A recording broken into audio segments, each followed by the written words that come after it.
find yourself scrolling through an app like Shein or Temu, you see a t-shirt for like $3, and you just think, how? How is that even possible? How does something get made on the other side of the planet and shipped to my door for less than a cup of coffee? Well, let's get into it, because the answer isn't just some smart business plan. It's actually a fascinating story about one tiny, almost invisible rule that has turned the entire world of retail completely upside down. And yet, our source material doesn't pull any punches. It says it right here. This whole thing, this domination, it all comes down to what they call one tiny, obscure tax loophole. And we're not talking about saving a few bucks here and there. We're talking about a loophole that lets these companies sidestep billions of dollars in taxes. So that's the big question we're tackling, right? How on earth can one small little line in the rulebook of global trade be the secret sauce for creating these multi-billion-dollar behemoths? It seems impossible. Well, let's pull back the curtain and see how it works. All right, the key to this whole mystery, the absolute center of this story, has a fancy-sounding name. It's called Minimis. I know, it sounds complicated, but I promise the idea behind it is actually super simple. And once you get it, you'll understand everything. So, de minimis is Latin. It basically means the law doesn't sweat the small stuff. And in the world of international trade, it's a price tag. It's a threshold. If a package you're shipping is worth less than that amount, it gets to sail into a country without having to pay any of the normal import taxes or duties. It's considered small stuff. And the reason for this rule was just good old-fashioned common sense. I mean, think about it. Why would the government spend, say, $5 on paperwork and an agent's time just to collect a $2 tax on some cheap souvenir you bought on vacation? It just doesn't make sense. The rule was all about being efficient.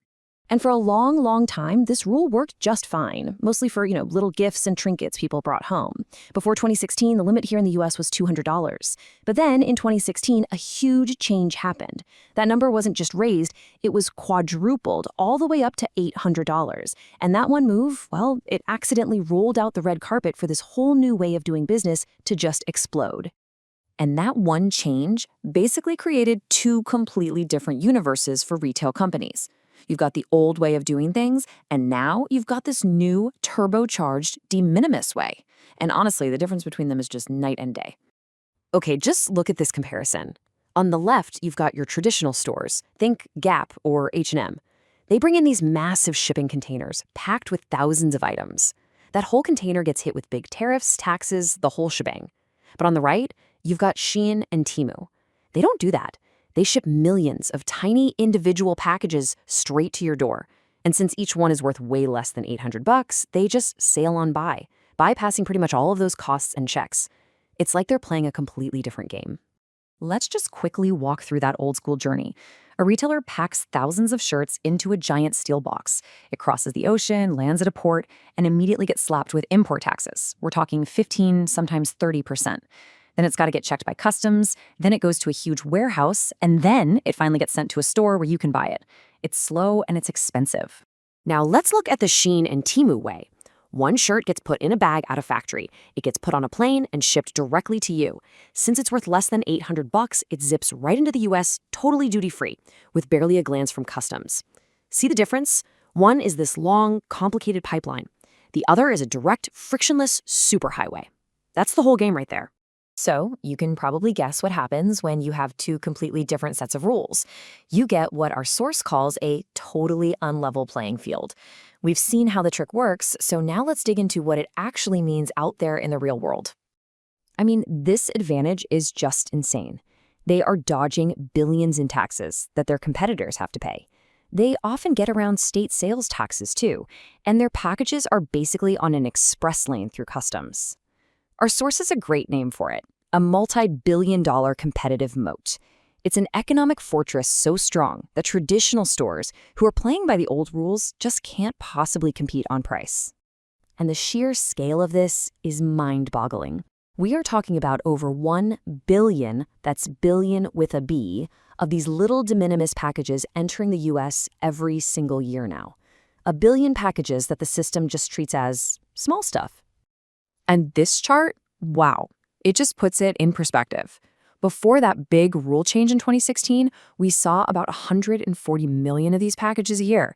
Today, over 1 billion. That is a more than 700% increase. It's not just growth, it's a tidal wave. And a tidal wave like that has some serious knock-on effects. It's completely overwhelming our customs agents.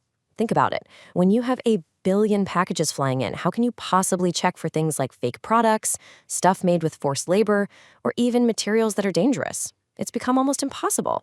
But here's the other piece of the puzzle that is so important. This loophole isn't just about saving money. It's also about speed. Because that shipping is so smooth and cheap, it allows these companies to do something incredible. They can make tiny batches of thousands of different designs to see what sticks.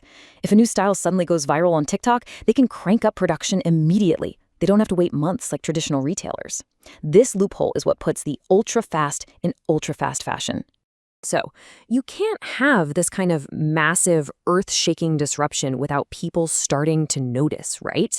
What used to be a boring little rule for customs officials is now a huge global debate, and governments all over the world are starting to wake up and ask, wait a minute, what's going on here?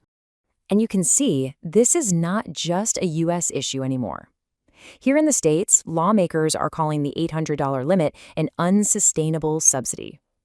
Over in the European Union, they're rethinking their own e-commerce rules. And countries like Brazil are talking about lowering their limits too. The whole world is starting to grapple with this. In the end, our source sums it up perfectly. This whole situation is a really powerful cautionary tale. It's a story of how one tiny, well-meaning little rule, when mixed with modern technology, can balloon into something that completely breaks the basic principles of how global trade is supposed to work. And that leaves all of us with a really tough question, doesn't it? On the one hand, as shoppers, we get unbelievable prices and crazy convenience. But on the other hand, that comes at a huge cost to local businesses and the whole idea of fair competition. So the big question for policymakers, and for us, is this: where exactly do we draw the line?